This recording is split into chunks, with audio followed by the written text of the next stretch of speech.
মালিকানা সম্পর্কে আপনারা কিছু জানতে পেরেছেন? গাড়িটা হচ্ছে প্রাইভেট কোম্পানি গাড়ি, ঠিক আছে? তো গাড়িতে এখানে লেখা আছে সচিবালয়ের গাড়ি।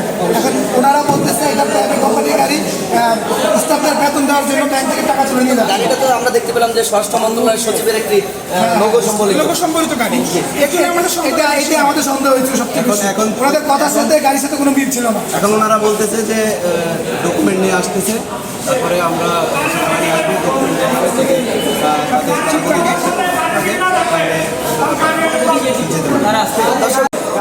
তারা এটা তাদের মানে সরকারি না, এটা প্রাইভেট গাড়ি, তারা প্রাইভেট কোম্পানির জন্য টাকা নিয়ে যাচ্ছে।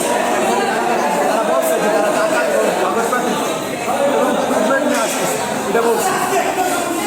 তো এই গাড়িটার ভিতরে সম্ভবত অস্ত্র পাওয়া গেছে, এটা আমি সেখানে টাকা পাওয়া গেছে বস্তা।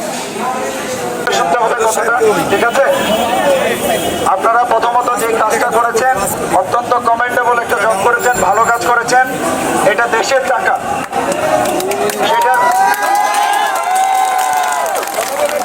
সেটার মালিককে এখনো আমি আপনাদেরকে নিশ্চিত করতে পারছি না যে উনি অথবা ওনার কোনো দুর্নীতি আছে কিনা।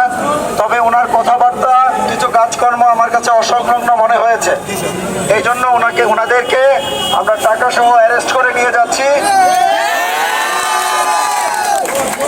আমরা এটা সত্যতা নিরূপণ করব। আপনারা এখানে যারা আছেন, বাংলাদেশ আর্মির উপরে আপনাদের বিশ্বাস আছে, তো আপনাদের একটু ধৈর্য ধরতে হবে। আমরা এই বিষয়ে ব্যবস্থা নিব। এই টাকা যদি অবৈধ হয়ে থাকে, এটা সর্বোচ্চ শাস্তি তাদের প্রদান করা হবে।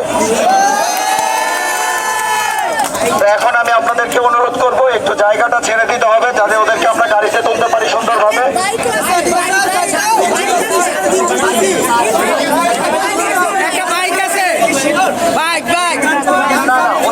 ওনাদের কাছে কোনো গান পাওয়া যায় না, আমি সার্চ করেছি, গান পাওয়া যায়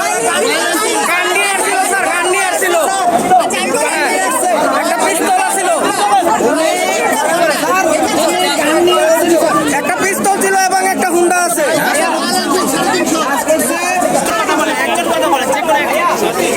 আপনারা আমাদেরকে সহায়তা করেন, জায়গাটা ছেড়ে দেন, তাদেরকে নিয়ে যেতে দেন। আপনাদের যদি আর্মির প্রতি ভরসা থাকে, ভরসা রাখতে হবে, তাদের সর্বোচ্চ ব্যবস্থা আমরা গ্রহণ করবো।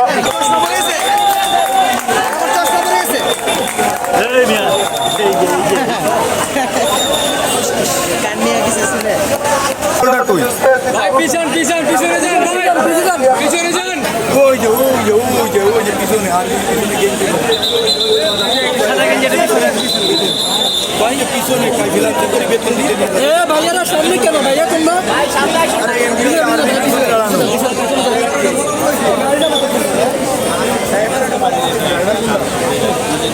হ্যাঁ